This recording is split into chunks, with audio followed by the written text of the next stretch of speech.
दोस्तों आज की वीडियो रविश कुमार बनाम सुधांशु त्रिवेदी होने वाली है, जिसमें रविश जी अंध भक्तों के कहे जाने वाले ज्ञानी बाबा सुधांशु को ऐसा धोया है जिससे सुधांशु की सिट्टी बिट्टी गुम हो गई। दोस्तों वीडियो बहुत ही शानदार होने वाली है, अंत तक जरूर देखिए क्योंकि वीडियो के अंत में रविश जी ने सुधांशु को ऐसा धोया है कि आप अपनी हंसी नहीं रोक पाओगे। चलिए आपको आगे की वीडियो दिखाते हैं। पिक्चर चालू करो बे। सुधांशु जी, ये सब बयान है या सचमुच आप संस्कृत को लिंक लैंग्वेज बनाने जा रहे हैं हिंदी की जगह? देखिए, एक यथार्थ है संस्कृत को लेकर। अगर हम देखें तो भारत में मातृभाषा सिर्फ एक है संस्कृत, बाकी सब भ्रातृभाषाएं हैं। अच्छा, यानी संस्कृत से निकली हैं और वो सब जैसे भाई होते हैं, एक ही माँ के। मैं तो वो नहीं जानता, मेरी मातृभाषा भोजपुरी है, ये बड़ा स्पष्ट है। हाँ, देखिए ऐसा है ना कि कौन भिन्न भिन्न भाषाएं हैं, बोलियां हैं। बोली और भाषा में भी अब राजनीति होने लगी है। वो छोड़िए, वो परिभाषा में नहीं आते हैं, उस विषय पे हम उसको छोड़ देते हैं। तो जहां तक सिर्फ भारत ही नहीं, विश्व की अधिकांश भाषाओं की मूल संस्कृत है। ये किसने कहा है? हमने नहीं कहा है, ये सर विलियम जोन्स ने, जो Royal Asiatic Society of Bengal के चेयरमैन थे, उन्होंने 19वीं शताब्दी में यह बात प्रतिपादित की थी। और जिसमें ब्रिटिश मतलब इंग्लिश से लेके जर्मन, फ्रेंच सारी भाषाएं। नहीं, मैं संस्कृत की खूबियों की बात नहीं कर रहा हूं, वो है संस्कृत की भाषा की खूबी है, वो स्वीकृत है। इस बहस में एज्यूम्ड है कि हम उसकी खूबी से इनकार नहीं कर रहे हैं। लेकिन मैं ये जानना चाहता हूं कि क्या उमा भारती की बात में सचमुच इतना दम है कि अंग्रेजी की जगह आप संस्कृत को लिंक लैंग्वेज बना सकते हैं? ये संभावना आज है क्या? नहीं, संस्कृत में तो खूबी है, आप कैसे बनाएंगे बताइए? आपने कहां बना दिया है? मध्य प्रदेश, छत्तीसगढ़, गुजरात, यूपी, सब जगह आप शासन में रहे, कहां आपने लिंक लैंग्वेज बना दिया संस्कृत का? देखिए रवि जी, एक तो अगर हम लोग ये मान ही लेते कि संस्कृत के अंदर बहुत खूबियां हैं, तो आज हमारी ये डिबेट का विषय ही नहीं होता।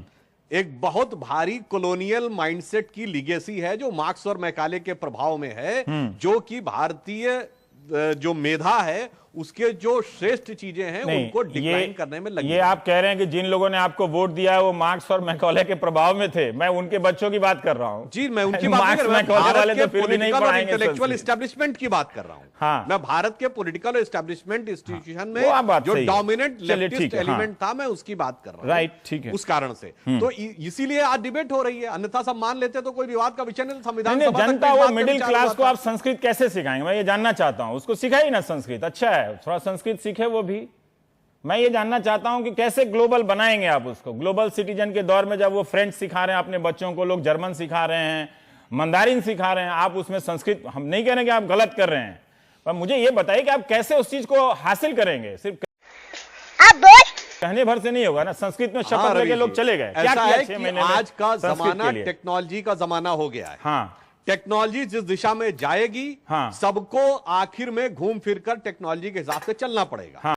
अच्छा, आज टेक्नोलॉजी डिजिटल टेक्नोलॉजी के लेवल पे है, जिसमें वो भाषा जैसे अंग्रेजी, जिसमें की मात्रा पाई है ही नहीं, और इसलिए वो डिजिटल टेक्नोलॉजी के लिए बहुत मुफीद है। नेक्स्ट स्टेज ऑफ टेक्नोलॉजी क्या होगी? जिंदगी भर डिजिटल टेक्नोलॉजी नहीं रहेगी। नेक्स्ट स्टेज है वॉइस कमांड टेक्नोलॉजी, जिसकी की शुरुआत अब हो चुकी है। तो वॉइस कमांड में वो भाषाएं जिनकी की वर्तनी और स्वर अधिक वैज्ञानिक है, उनका प्रभाव आने वाले दशकों में स्वतः बढ़ता नजर आएगा। स्कूल में सुनते थे कि संस्कृत कंप्यूटर में एक दक्ष भाषा है, कंप्यूटर की शैली में, और उसमें मैं इनकार नहीं करता, वो होगी और अच्छी भाषा है, ठीक है।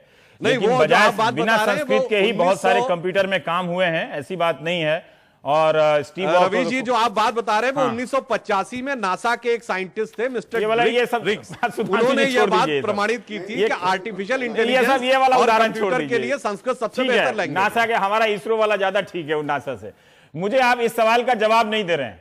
एक भी आप लोग जब भी सरकार में आते हैं, पिछले बार भी 98 में, आप जरूर 2-4 संस्थाएं बना देते हैं संस्कृत के लिए, लेकिन अंततः वो सब कागजी बनकर रह जाती हैं। मुझे बात तो सही है। ये विश्वास दिलाइए कि महज नारेबाजी के अलावा आप क्या करने वाले हैं? नहीं, मैं कहूंगा आप गलत कर रहे हैं तो आप 100 भारतीय परंपरा के तर्क देंगे। मुझे ये बताइए कि संपूर्णानंद विश्वविद्यालय में 50% से भी कम टीचर है, वहां पे ज्यादातर सेकेंडरी स्कूल में संस्कृत की हालत खराब है। आपके मध्य प्रदेश की हालत खराब है, आपके छत्तीसगढ़ की हालत खराब है, सब जगह की वैसी ही हालत है, कोई किसी में अंतर नहीं है। कहां ठीक कर पाए आप संस्कृत को लेकर? देखिए, जो संस्कृत के प्रभाव का विषय था वो राष्ट्रीय परिप्रेक्ष्य का विषय था। हमारी सरकारों ने अपनी सीमा में रहते हुए कई महत्वपूर्ण कार्य किए। उदाहरण के लिए उत्तर प्रदेश में हिंदी में तृतीय पेपर अनिवार्य संस्कृत का हमारी सरकार के जमाने में 1991 में लागू किया गया। झूठ बोल रहा है। यही सब इससे कहीं ना कहीं सब आपके पास है ना कि पेपर अनिवार्य कर दिया, बोर्ड बना दिया। अभिरुचि दोनों की हमने नहीं, सुधांशु जी हो सकता है मैं ज्यादा टोक रहा हूं, लेकिन मुझे इस सवाल का जवाब चाहिए आपसे कि आप इस भाषा को कैसे आज की तारीख में लिंक लैंग्वेज बना देंगे, क्या करेंगे, कैसे बना देंगे, मुझे समझ में नहीं आती है कि लिंक लैंग्वेज बनाने वाला जो उमा भारती जी का बयान है वो उन्होंने एक स्पेसिफिक संदर्भ में अपना एक विचार कहा है। अगर उस दृष्टि से देखें तो संविधान सभा में संस्कृत को राष्ट्रीय भाषा बनाने का विचार भी हुआ था, ये लिखित कार्रवाई का पार्ट है और प्रस्ताव करने वालों में डॉक्टर अंबेडकर जैसे लोग भी थे। इसलिए वो विषय एक अलग है। आज की परिस्थिति भिन्न हो चुकी है। अभी तो लिंक लैंग्वेज वाली बात जो है, वास्तविकता में तो लिंक लैंग्वेज संस्कृत ही है, मगर उसे व्यवहारिक स्वरूप देने के लिए तो बहुत भारी परिवर्तन की आवश्यकता होगी। वो अच्छा अभी एकदम तत्काल निकट भविष्य में होने की संभावना बहुत कम दिखाई। तब तक मिडिल क्लास ये कर सकता है कि वो संस्कृत का ट्यूशन रखना शुरू कर दे, ठीक है ना? देखिए मैकॉले वाले को छोड़िए, जो वोटर है आपके उसके परिवार के बच्चों को बताइए, क्या आप उन परिवारों के बीच जाके कह सकते हैं कि आपके बच्चों के भविष्य को सुरक्षित रखने के लिए हम फ्रेंच, जर्मन या अंग्रेजी को हटाकर संस्कृत ला रहे हैं? ये हुई ना बात। देखिए उधर बात कीजिए, मैकॉले वाला छोड़िए, वो गॉन केस है वो सब। हाँ नहीं वो तो गॉन केस है। मैं कह रहा हूं फ्यूचर देखिए, जहां टेक्नोलॉजी आपको ले जाने वाली है। कोई भी लैंग्वेज होती है उसको देखने के तीन डायमेंशंस होते हैं जिसपे उसको कसौटी पे घुमा दे रहे हैं बॉल को, स्पिनर हैं आप बड़े अच्छे। सुनिए, प्रभावकता होती है, वैज्ञानिकता होती है और संस्कार होते हैं। हर लैंग्वेज तीन चीजों से बेस पे चलती है। जो लैंग्वेज परफेक्ट होगी अल्टीमेटली पूरे संसार को उसकी तरफ जाना पड़ेगा, संस्कृत की तरफ। और अब ये जमाना चला गया जब लोगों ने सत्ता के दम पर चीजों को स्थापित किया था। अब वैज्ञानिकता और प्रामाणिकता के दम पर जब भी आप लोग सत्ता में आते हैं तभी संस्कृत करते हैं। अरे मान्यवर, प्रश्न तो यह पूछना चाहिए कि संस्कृत जब थी 2006 में हटाई क्यों गई? ये जर्मन क्यों लाई गई? क्या कहीं इस कारण से तो नहीं? मैं ये बात देखिए बिल्कुल आरोप में नहीं कह रहा हूं। क्या इस कारण से आखिर जर्मनी क्यों लाई गई? अरे ये बताइए, इटली में सेकंड लैंग्वेज क्या है?